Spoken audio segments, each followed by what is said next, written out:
Welcome to the House of Coaching Deep Dive podcast with Marsha and John. Join them as they explore the wealth of knowledge from leading coaches Steph, Carl, and Hans. Bring out the best in you. Feel the sky turn blue. Welcome back, everybody. This time, we're going to be taking a look at some of the House of Coaching training materials, Okay. specifically on Neuro Linguistic Programming, better known as NLP, right? Yes. I think most people have heard of it, but if you haven't, it's all about kind of how our emotions drive our behavior, especially when we're in crisis mode. Exactly. So if you've ever wondered why you react the way you do under pressure and maybe how to, gain a little more control over that, this deep dive's for you. Yeah, NLP offers some really practical tools for managing those emotional responses. I love that. Well, it's not just theory, Right. It's about understanding the connections between your thoughts, feelings, and actions. Okay. So you can make conscious choices even when things get tough. So we all have those moments where we feel like our emotions are running the show and not necessarily in a good way. Right. So how does NLP help us change that? Well, one of the core principles of NLP is that emotions are the fuel for our behavior. Think of it this way. Imagine you're coming home after a long, tiring day. The kids are excited, dinner needs to be made, everyone's talking at once. It's a typical evening in a busy household. Oh, I can picture that. I'm already feeling a little stressed. Right. Yeah. So in this scenario, you decide to take the dog for a walk, hoping for a little peace and quiet. Yeah. But then it starts to rain. Oh. Your first thought is probably, this is the last thing I need right now. Yeah, for sure. But then something interesting happens. As you keep walking, you start to notice the rain washing away the day's stress. You feel the fresh air invigorating you. And suddenly you're actually enjoying the walk. Wow. It's amazing how a simple shift in perspective can change our whole experience, right? Absolutely. The rain didn't stop, but your emotional response to it did. Right. And that changed your behavior. You went from feeling drained and I want to go home to feeling present and even a little bit energized. Exactly. And that's the power of NLP. It teaches us that we can consciously influence our emotional states. And when we can do that, we can change how we behave, even in challenging situations. I love that. This is where it gets really interesting, right? Yeah. If we can learn to control our emotions, just imagine the possibilities. Yeah. Presentations, tough conversations, even facing our fears, all of those things could become a lot easier. Absolutely. But before we jump into the specific techniques for doing that, Okay. let's talk about how our brains are wired to deal with crises in the first place. It might surprise you to know that humans are actually pretty good at handling crises. Really? That seems counterintuitive, right? Yeah. Given how much anxiety we all seem to have these days. I know, it sounds strange. But think about it from an evolutionary perspective. Oh. For most of human history, survival depended on being hyper-aware of danger Right. and reacting quickly. Those instincts are still with us today. So you're saying that our ancient fears of nighttime predators or sudden storms, that's kind of like our modern anxieties about work deadlines and social media. Exactly. The perceived threats might be different, but they trigger the same basic anxiety response. And it's important to remember, negative emotions are natural. They're part of our survival toolkit. I like that. Okay. And this is a key principle in NLP, we don't want to get stuck in those negative states. The House of Coaching training specifically emphasizes that you shouldn't dwell on negative emotions for more than 30 minutes. Oh, interesting. We need to recognize them, understand their purpose, and then find ways to kind of shift our emotional gears. So it's not about denying or suppressing negative emotions, but about managing them effectively. Right. And NLP gives us the tools to do that. Exactly. And in this deep dive, we're going to focus on 3 powerful NLP tools for crisis management. You can start using these right away. Reframing, the timeline, and shape and distance. 3 tools. Mm-hmm. And I love that we can choose which one works best for us. Absolutely. And it's important to understand that NLP is based on the way our brains actually work. Okay. It's not some mystical or esoteric practice. Right. It's a practical, logical approach to understanding and influencing your thoughts and feelings. Okay, so let's start with the first tool, reframing. What exactly does that mean? Reframing is the art of finding the positive aspect or opportunity within a challenging situation. Okay. It's about shifting your perspective to see the silver lining, or maybe even creating one where you didn't see it before. Think of it like looking at a painting from a different angle. Huh? Suddenly you might notice details you didn't see before, or the whole image might take on a different meaning. So it's like those phone company commercials where they playfully embrace crisis as something refreshing. That's a great example. Yeah. They've taken a word with potentially negative connotations Yeah. and giving it a new positive spin. I like it. They're changing the meaning of the word itself, which is one way to reframe a situation. Which makes sense for everyday situations. But what about when we're dealing with something really difficult, like a major loss? Can we really, reframe grief? That's a really important question. Yeah. And it's crucial to acknowledge that reframing isn't about denying or minimizing pain. Right. It's about finding strength and resilience in the face of it. Let me share a personal story. Okay. When my mother-in-law lost 5 horses from her riding school due to a sudden illness, her response was, better in the stable than in the house. Wow. It might sound a little strange at first, but in that moment, it helped her and everyone around her find a way to cope and move forward. That's a powerful example. So reframing isn't about pretending everything is okay, Yeah. but about finding a perspective that empowers us to deal with the situation. Exactly. So how do we actually do that? There are 2 main ways to reframe. The first, as we saw with the commercial, is by changing the meaning of a word or phrase. Okay. The second is by shifting the context or environment to see things differently. Let's say, for example, you're feeling overwhelmed by the news about climate change. That's a huge, complex issue, and it's easy to feel helpless. I think a lot of people can relate to that feeling. Right. So how would we use reframing to deal with something like climate anxiety? We could start by reframing the way we think about the problem. Instead of focusing on the overwhelming scale of climate change, we could shift our attention to the positive actions that individuals and communities are taking to address it. We could reframe it as a time of incredible innovation and collaboration where people are coming together to find solutions. So instead of feeling paralyzed by fear, Right. we can focus on the positive steps that are being taken, and that can give us a sense of hope and agency. Exactly. And we can also reframe the way we think about our own role in the solution. Okay. Instead of feeling like our individual actions are insignificant, we Right. can reframe them as essential contributions to a larger collective effort. Okay, I'm starting to see how powerful this tool can be. Yeah. But I have to admit, there's still a part of me that feels like a little skeptical.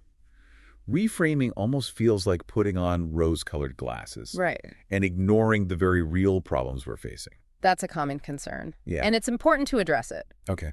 Our brains are naturally wired to focus on the negative and amplify risk. Yeah, It's a survival mechanism. makes sense. But reframing isn't about denying reality. It's about choosing a perspective that empowers you to act effectively. As the famous soccer player Johan Cruyff said, every disadvantage has its advantage. I love that quote. It reminds us that even in the midst of chaos, there's always a different way to look at things. Right. An opportunity for growth, a chance to learn and adapt. That's what reframing is all about. Exactly. And that brings us to our next NLP tool, the timeline. Okay, before we dive into that, Yeah. I think it would be helpful to just recap what we've learned so far. Okay. We've explored how our emotions drive our actions.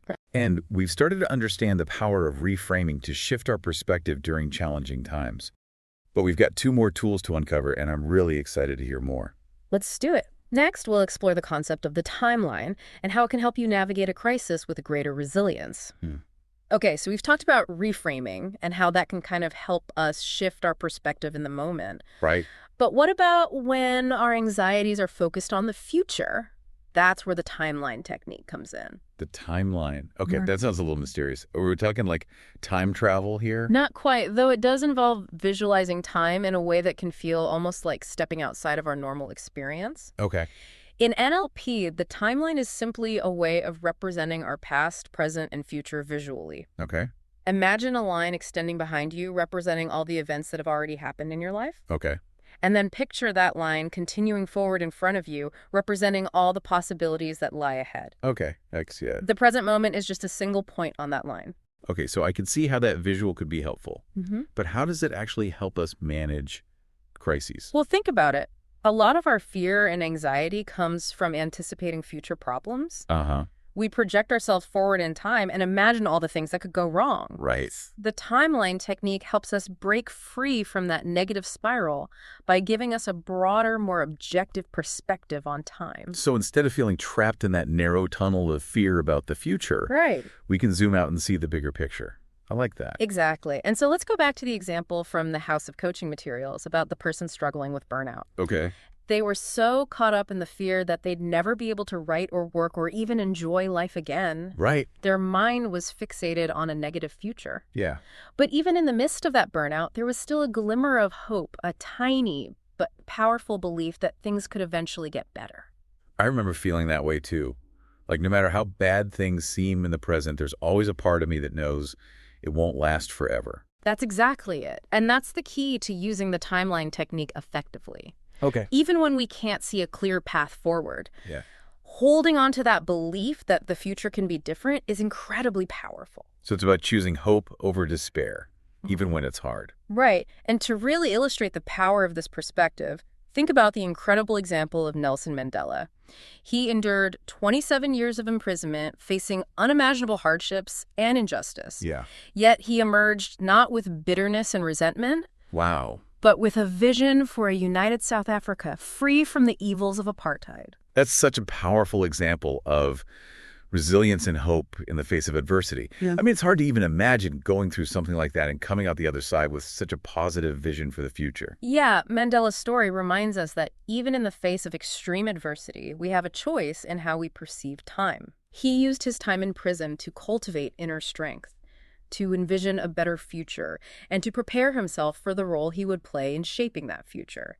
And that's something we can all learn from, even if our challenges are much smaller in comparison. So how can we use the timeline technique in our own lives? Like, how do we actually zoom out and get that broader perspective on time? It's actually quite simple. Close your eyes for a moment and imagine your life as a timeline stretching behind you into the past and forward into the future. Okay. See the present moment as a single point on that line. Now imagine yourself floating above that timeline, looking down at your entire lifespan. Okay. Notice how much bigger that timeline is than just the present moment. Yeah. See your current crisis, whatever it might be, as just one small segment of that much larger journey. Okay, I'm trying to do that now. Yeah. Yeah, it's amazing how just visualizing it this way kind of shifts my perspective. My current worries just seem smaller, less overwhelming when I see them in the context of my whole life. That's the power of the timeline technique. It allows us to see that even the most difficult experiences are temporary. They're just a chapter in the ongoing story of our lives. And it makes you realize that you've already overcome so much in your life. Yeah. And you have the strength to overcome whatever challenges you're facing now. Exactly. And, you know, this technique can also help you tap into the wisdom and resilience you've gained from past experiences. Okay. By looking back at your timeline, you can remind yourself of how you've successfully navigated difficult situations in the past, and that can give you the confidence to face whatever lies ahead. That's a really good point. And this makes me think about different cultural perspectives on time. Like some cultures see time as cyclical, others as linear. Could exploring those different perspectives also be helpful in managing crises? Absolutely. NLP encourages you to explore different models of time, even spiritual or philosophical ones, to find what resonates with you. The key is to find a perspective that empowers you to navigate challenging situations with greater resilience and peace of mind. So even though we can't literally control time, the timeline technique gives us a way to control how we perceive and experience it. Precisely. And that shift in perception can be incredibly liberating, especially during times of crisis. Yeah, it's a powerful reminder that time provides perspective and ultimately healing. Now for our final NLP technique, shape and distance. Shape and distance. That sounds almost like we're talking about a physical object, not an emotional experience. That's a great observation. Yeah. You're exactly right. This technique involves visualizing the crisis as if it were an object, Okay. which allows us to manipulate its size, shape, and distance in our mind's eye. It might sound strange, but it can have a profound impact on how we feel about the situation. Okay, I'm definitely intrigued. Can you give me a concrete example of how this might work? Of course. Let's say you're feeling overwhelmed by the climate crisis. The sheer scale of the problem, the potential consequences at work can be absolutely paralyzing. Right, yeah. Now imagine the Earth, this vast, magnificent planet, and visualize the impact of human activity in relation to its size. It's like zooming out to see the bigger picture, similar to the timeline technique. Right. But this time we're focusing on physical space rather than time. Exactly. With shape and distance, we're not just focusing on time, but also on spatial relationships. Okay. By visualizing the Earth's vastness, Yeah. we can start to see human impact while still significant in a different light. It's like comparing a grain of sand to the entire Sahara Desert. Yes. The grain of sand might seem insignificant in comparison, but it's still a part of the whole. That's a perfect analogy. And that's the key takeaway here. Shape and distance isn't about dismissing the problem or minimizing its importance. Right. It's about seeing it in a more empowering perspective. So instead of feeling helpless and overwhelmed, we can choose to see the challenge in a way that allows us to take action, to make a difference, however small it might seem. Precisely. And that sense of agency is crucial for navigating any crisis effectively. Instead of feeling like the problem is bigger than you are, you can start to see yourself as part of the solution. That's great. This whole deep dive has been so insightful. We've explored how our emotions drive our actions, learned to reframe our perspectives, gained a broader view of time, and now we've even learned to manipulate the shape and distance of our challenges. It's amazing how these NLP techniques, rooted in the workings of our brains, can give us so much control over our inner world. It's like having a set of mental tools to manage your thoughts and feelings, even in the midst of chaos. And the best part is these tools are always available to you no matter what challenges you're facing. It's like having a fresh coat of paint for those metal walls, covering up the negativity and creating a more empowering space. I love that analogy. And remember, like any skill, mastering these NLP techniques takes practice. Don't get discouraged if it doesn't feel natural at first. Yeah. Just keep practicing, keep experimenting, and see what works best for you. That's such an important reminder. We're not expected to become like NLP masters overnight. It's a journey of self-discovery and continuous learning. Absolutely. And for those who are curious to explore NLP further, remember, it's not some mystical or esoteric practice. It's a practical, logical approach that's been used by countless successful people around the world. So if it's good enough for Oprah and Obama, it's definitely worth a try. Indeed. And ultimately, NLP is about becoming better versions of ourselves, both for our own well-being and for the well-being of the world around us. I love that. Hey there, awesome listener. Want to know something exciting? In this episode, Marsha and John give away 20 free copies of the amazing book Beyond Words. Head over to podcast.thehouseofcoaching.com right now to claim yours. Remember, once they're gone, they're gone. But how do we actually put these tools into practice? Yeah.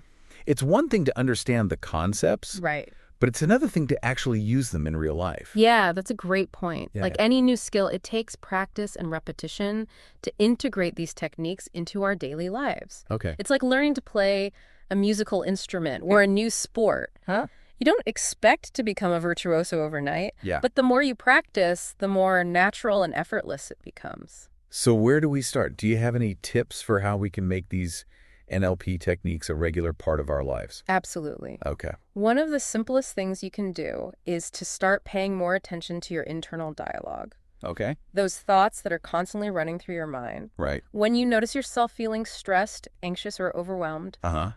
take a moment to pause and ask yourself, can I reframe this situation? Is there another way to look at this problem?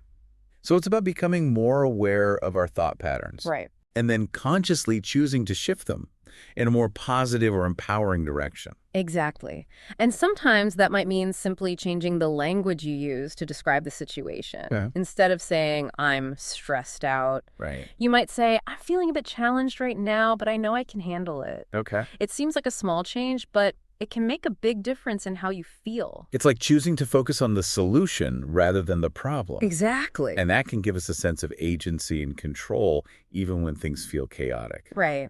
And remember, reframing doesn't mean ignoring the problem or pretending it's not there. Yeah. It's about choosing a perspective that helps you move forward in a positive way. So how about the timeline technique? How can we incorporate that into our daily routine? One simple way to practice the timeline technique is to create a visual representation of your own timeline. Okay. You can draw it on a piece of paper, create a digital image, or even just imagine it in your mind. Right. Mark significant events from your past, both positive and negative, and then project forward into the future, imagining the possibilities that lie ahead. Okay. Whenever you're feeling overwhelmed by a current challenge, Yeah. take a few moments to look at your timeline and remind yourself of all the things you've already overcome in your life. I love that. It's like a visual reminder that our current challenges are just one small part of a much larger story. Exactly. And it can help us tap into that inner resilience we all have. Right. And don't forget about the shape and distance technique. Yeah. This one can be especially helpful for managing anxiety and fear. Okay. Whenever you're feeling overwhelmed by a problem, Yeah. try to visualize it as an object that you can manipulate in your mind's eye. Okay. Make it smaller, dimmer, or move it further away from you. So if I'm feeling anxious about an upcoming presentation, I could imagine the presentation as a small dot on a vast horizon, for example. Exactly. And that visual shift can help reduce the emotional intensity of the situation, making it feel more manageable. This is also fascinating and empowering. Mm-hmm. It's like we have this incredible ability to shape our own experiences through the power of our minds. And that's the beauty of NLP. Yeah. It reminds us that we have much more control over our thoughts, feelings, and actions than we often realize. So what's the biggest takeaway you want our listeners to leave with today? I think the most important thing to remember is that NLP is a journey, not a destination. Okay. There's no magic formula or quick fix. Yeah. It's about experimenting with different techniques, finding what works best for you, and then making it a regular part of your life. It's about being curious about your own mind and how it works. Right. And then using that knowledge to create a more positive and empowering experience for yourself. Well said. And if you're intrigued by what you've learned today, I encourage you to explore NLP further. Okay. There are countless resources available, books, courses, workshops to help you deepen your understanding and develop your skills. That's a great advice. Yeah. So whether you're facing a major crisis or just navigating the everyday ups and downs of life, NLP can provide you with the tools to manage your emotional responses and create a more resilient and fulfilling experience for yourself. And who knows, maybe you'll even discover a new passion for exploring the vast potential of your own mind. That's a great thought to end on. Thanks for joining us for this deep dive into NLP and crisis management. We hope you found it insightful and empowering. It's been a pleasure sharing these tools with you. Until next time, stay curious, stay open, and keep diving deep. Ready to unlock hidden potential in yourself and others? Discover the transformative power of NLP at the House of Coaching. Visit www.houseofcoaching.com and take the first step toward mastering the psychology of excellence. You've been listening to the House of Coaching podcast, where real transformation happens one conversation at a time. If today's insights sparked your interest, hit that like button and subscribe. You would not want to miss what's coming up next as Marsha and John take you behind the scenes of more transformative sessions with our master coaches.